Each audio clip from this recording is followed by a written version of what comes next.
And it's a crazy thing. But I've noticed in prisons and halfway houses and addiction groups, there's no BS going on for the most part. I mean, there's still some posturing when somebody first comes into one of those, but as soon as the relationships start to penetrate into the inside world, finally we can be like open. And we're intended to be open. We're not supposed to have secrets. And secrets have been killing us. We are as sick as the secrets we keep. Explain that. We're as sick as the secrets we keep. So a lot of especially us... in light of people in recovery. Yeah. Well, a lot of addiction is based on isolation. And I think the whole shift to being alone and isolated from relationship is such a catalyst. I think it's one of the greatest evils of the incarceration system is that the punishment is greater and greater isolation, not to the point of being solitary, which is a profound contributor to addictive behavior. One of the ways that we isolate is to keep secrets. And the reason we keep our secrets is because we're terrified that someone will end up finding out about who we really are and hate us as much as we do. Shame is the power that holds us in the prison of secrets. And we are as sick as the secrets we keep until they come to the surface and are exposed. We can't deal with them. But here's the trap. I don't want to tell you my secrets because I need those little bits of affection and approval that you have sent my way by my performance, right? So I'm doing the best I can. So I'm telling, if that means I got to lie or stuff like that, which become now part of the secrets too. I'm getting these little bits of kindness and affection and approval that I need in order to stay alive. Yeah, I think that was one of the things you taught me was learn about performance-based acceptance and how it's affecting me. Yeah. So it impels my need to keep you at a distance. See, the shack is the inside house that I don't want you to come in. That's where I store all my secrets. That's where I have all my addictions.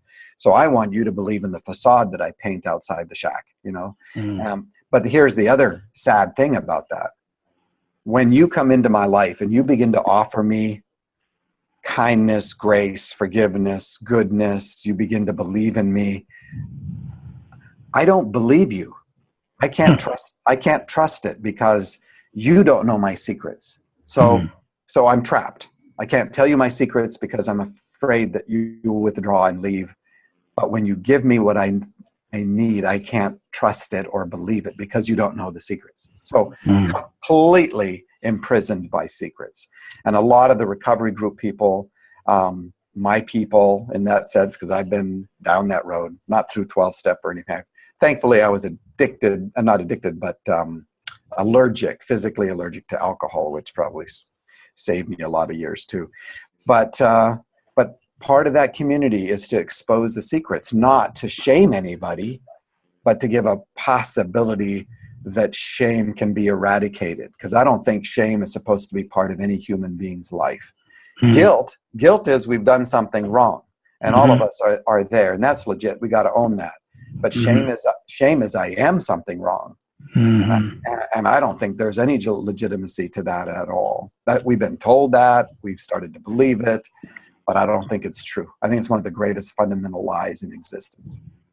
Well, it's interesting because I heard someone once say that more transformation happens in circles than in rows. There's no question, because in a row you don't belong. There's always a way out.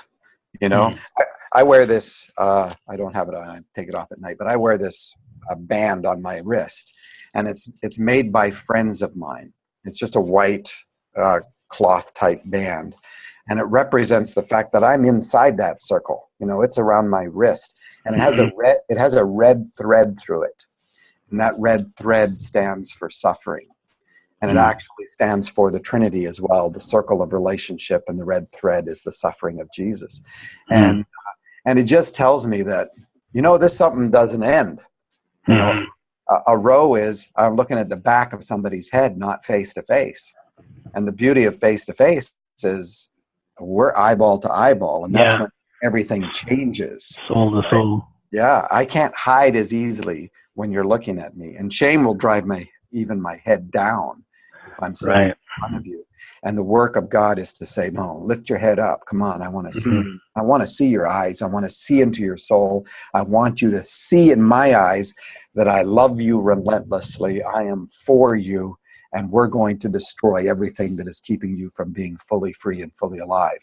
And to do that, we need to participate together, because I have too high a value of you as a human being. It's too high an order of creation for me to force healing into your life. I'm not going to rip you through the bars that you still believe is your sanctuary until you're ready to walk through that door, but we'll do it together.